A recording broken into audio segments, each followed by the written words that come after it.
La venue de l'avenir qui est juste sortie hier. Oui. On l'a vu. Vas-y. Oui, présenté au Festival de Cannes. Ça aurait été mieux que ce soit lui qui soit en ouverture. Enfin bon, en 1895, là, nous n'étions pas nés, ça c'est sûr. Un jeune photographe nous dit: demain, je vais voir la première projection de cinéma vers l'avenue de l'Opéra, et je sais pas ce que c'est. Et Rose, sa petite amie, lui répond: mais ça va servir à quoi? Belle question, en effet, qui est posée, et Cédric Klapisch nous donne la réponse avec son film La venue de l'avenir. Eh ben, le cinéma, ça sert à nous raconter des histoires comme celle qu'il a écrites. Nous sommes en 2025 et on a une trentaine de personnes issues d'une même grande famille. Ils apprennent qu'ils vont recevoir en héritage une maison abandonnée depuis plusieurs années, depuis 1942 si je me souviens bien. Et 4 d'entre eux sont chargés d'en faire l'état des lieux. Et ces lointains cousins vont alors découvrir des trésors cachés dans cette vieille maison. Ils vont se retrouver sur les traces d'une mystérieuse Adèle qui a quitté sa Normandie natale à 20 ans.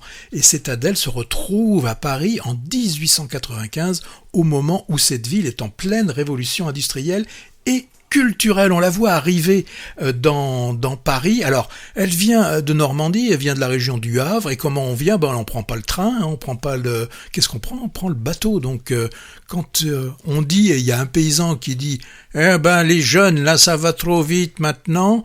Il parle comme ça en 1895. Et déjà, les gens se disaient: oh, c'était quand même mieux avant, hein. Très intéressant, c'est très sympa. Alors, pendant 2 heures, Klapisch, il va s'amuser, et tant mieux, nous aussi, on va s'amuser. Il va alterner le Paris de 1895 et le monde d'aujourd'hui. Et c'est hyper bien fait. On la voit par exemple, cette Adèle qui arrive sur un quai de Paris. On voit un escalier, on la voit monter cet escalier, et quelques secondes après, on voit un jogger qui est en train de descendre cet escalier, tout jaune fluo. Oui, et donc c'est hyper bien fait. Alors on retrouve un Montmartre qui est encore entouré de champs. La Tour Eiffel, elle a sa couleur d'origine, qui est plutôt un peu rougeâtre.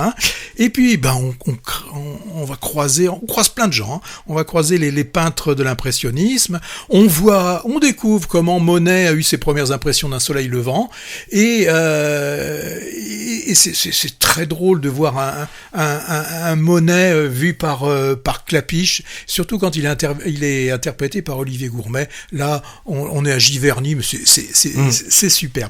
Alors, certains ont dit: oh, Klapisch, il a de la nostalgie, justement, comme j'ai dit, c'était mieux avant. Non, il nous fait pas ça. Il nous montre, et ça, j'ai trouvé ça intéressant, que chaque époque est porteuse d'un avenir, et c'est vraiment aux jeunes de s'y engouffrer, en faisant peut-être des erreurs, mais faut-il regretter les choses qu'on a faites, ou celles, justement, qu'on n'a pas faites, hein? Question intéressante.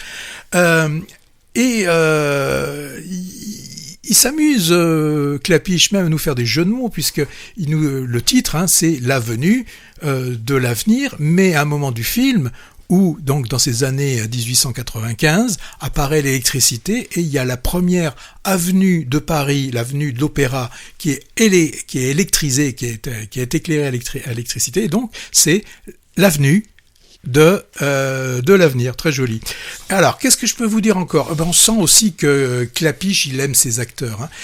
Et il y a une scène qui est très très forte et que j'ai adoré. Et depuis un certain temps, il tourne avec Zinedine Soilem. La même, moi aussi j'aime. Et là, il joue un rôle d'un prof qui part à la retraite et que l'on voit se faire.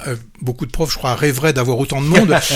On le voit se faire applaudir par tous ses élèves. Ouais, c'est très beau ça. Et donc c'est une façon en fait très élégante d'applaudir son comédien, et ça j'ai trouvé ça très, très intelligent. Cécile de France, que j'adore, et là aussi elle nous fait une critique d'art très snob. Très snob. Elle est mais vraiment géniale. Elle a des moments de folie dans le film qui sont, on aurait voulu que ça dure un peu plus longtemps. Ça dure 2 heures, mais là, j'en aurais bien pris pour 3 heures. Vincent Macaigne, il est pas mal non plus. Hein. Toujours un peu le même rôle, Macaigne. Oui, oui, ça c'est sûr. Décolo, décalé. Oui, on le voit déjà dans la bande-annonce, effectivement, qu'il est décalé. Hein. Je le vois difficilement en trader ou un truc comme ça, mais on sait pas. On a Abraham Vapler. Alors, je pense qu'il l'a pris parce que il a pas réussi à voir François Civil. Il ressemble aussi. Au début, je suis c'est François Civil. Et puis là, c'est comme certains ont dit, c'est du Nepo Babies, hein, parce que on a plein de. Alors, outre les vieux, hein, que je pourrais dire, les Vincent Macaigne, Julia Piaton et Zinedine Soualem, on a les jeunes, hein, les filles ou fils d'eux, on a Suzanne Lindon, on a Paul Kircher, on a Vassili Schneider, alors ils sont 3 frères, ils sont tous formidables, on a Sarah Giraudot, qui est là aussi. Moi j'ai trouvé que c'était un film intelligent, drôle, bien charpenté, avec une distribution de fou, à voir, tout public. Ouais, belle histoire, très bien racontée, avec une grande fluidité dans les allers-retours temporels et un festival de jeux d'acteurs.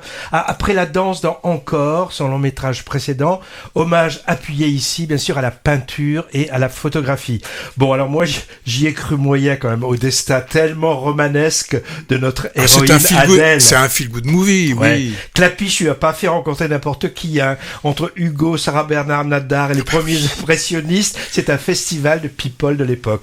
On peut dire feel good movie, c'est vrai, intelligent, ode à la famille aussi, qui tacle discrètement et avec humour certains aspects de notre civilisation contemporaine et qui oppose, mais là je trouve un peu moins discrètement, authenticité et superficialité, notamment avec le personnage du jeune photographe, hein.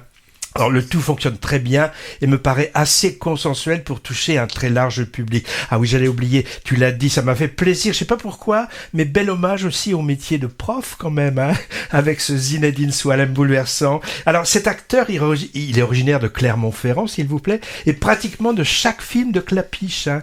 Alors il y en a un autre qui apparaît dans tous les films du réalisateur, c'est Clapiche lui-même. Une courte apparition en silhouette dans chacun, à la manière d'Hitchcock, qui faisait ça aussi. Là, j'ai repéré, mais je ne dirai pas où, faudra chercher. Indice, c'est dans le passé.